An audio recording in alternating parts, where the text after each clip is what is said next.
The neat thing about education, once you get out and do it, is you get to take the classes that you really want to take. You get to choose, and all of them are ones you want to take. So it really is exciting to take classes after you've graduated.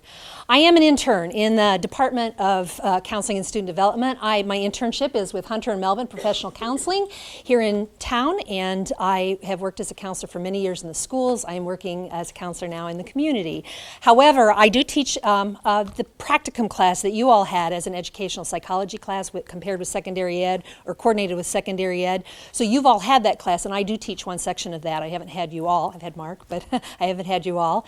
But at any rate, so I teach one of those classes too. So I'm very tuned in, and I'm very excited about talking to you today because I know what it's like to get out into the schools and have so many things flooding you and coming in at you and so many things to think about as you begin to teach and as you begin to form yourself as a professional counselor, or teacher, that sometimes they all just come at you very fast and it's hard to stop and think about one. So the one I want to talk to you today about is nonverbal communication.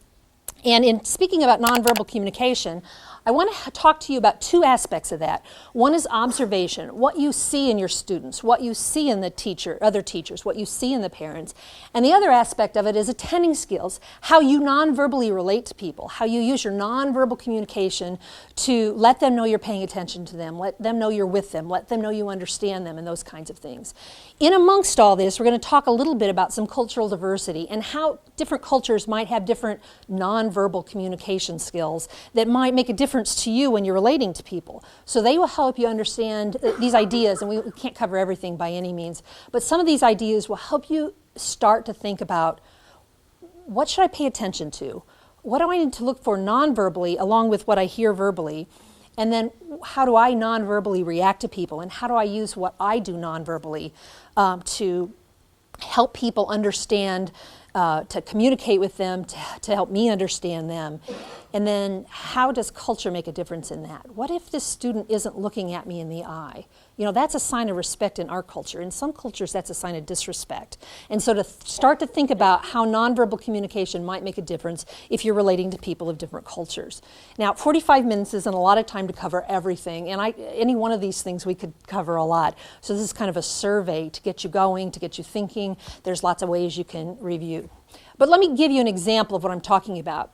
If I come in here and I tell you that I'm going to sit down here and I'm going to talk to you about nonverbal communication, wouldn't you have a different attitude than if I actually come up to you and let you know that I'm excited about this topic too? Right there is just an example, along with what Mrs. McFarland did with the hand gesture. We use nonverbal communication all the time. And students pick up on our nonverbal communication. And we sometimes, with a sea of 25, 30 faces in the room, might have a hard time of picking up on individual cues. But it's one of the things as teachers that we want to start to think about. So let's talk first about observation skills. Observing is noticing what goes on both nonverbally and verbally between you and the student, parent, or colleague you are talking to. In other words, observing what's happening nonverbally. So if you're my student and I'm talking to you and I'm standing here like this, you'll notice that nonverbally I'm standing over her. That's different than if I sit down beside her and talk with her.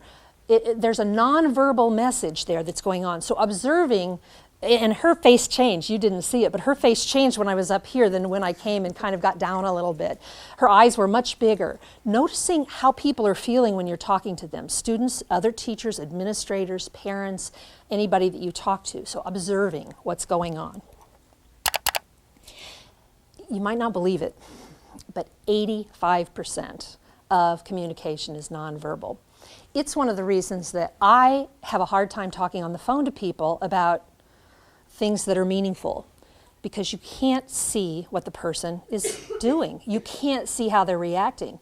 You can disguise a lot about communication on the telephone.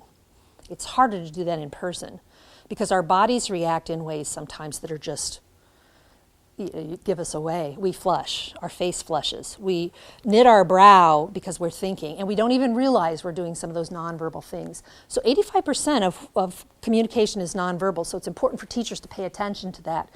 And what you do notice can very much help you figure out what's going on, either in your classroom or individually with people. Now, one of the things that we want to look for with nonverbal communication is incongruency. I can say to you, I am feeling great today. Would you believe that? What if I say to you, I am feeling great today? Would you believe that? Not as much. I had an inflection in my voice, but did you see the difference in my nonverbals as well? It was subtle. I didn't make a big change, but I did make a change, and part of that was nonverbal. So when someone says, yeah, I'm okay, that's a change. It's an incongruency in what they're saying and what their nonverbals are saying. But if they're saying, I'm okay, I'm fine, I'm okay. Well, actually, I just went the other way again.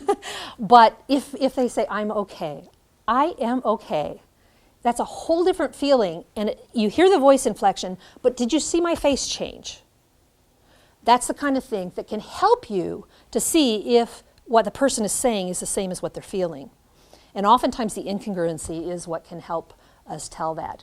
Observation can help you build bridges with individuals, even between cultures and gender differences. And we'll talk about that in just a minute. It can also help you notice and question nonverbal subtleties and changes, especially in response to something you do. All of us sometimes say something that we don't mean to say exactly the way we said it, or someone understands something that we say in a way that we didn't mean for them to understand it. It wasn't what we meant. And sometimes by what they do facially, verbally, physically, we can tell that what we've said has affected them. So it's important to pay attention to those. And it can also help you consider what the other person may be feeling. If you approach a student and they can't look at you, there's a good sign that they're embarrassed or they have a hard time sharing with you what's going on with them. Just seeing their nonverbals can give you a clue as to where to approach them. So what do you observe? What things should you look for? You probably have some ideas about this. You can see some of them there because they're facial expressions, but another thing is body language.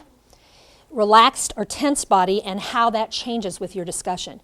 Have you ever noticed that sometimes when you have to talk with a person about something that's really hard to talk with them, that at first their hands are tight and their jaw is tight, but as you go along and as you start to work things out, they relax and you relax and your body changes with time? Most of that comes out of what happens verbally, but if we notice also, sometimes it happens because of what happens non-verbally, and I'll give you some examples of that in just a minute. But watch how nonverbals change over time in your discussion.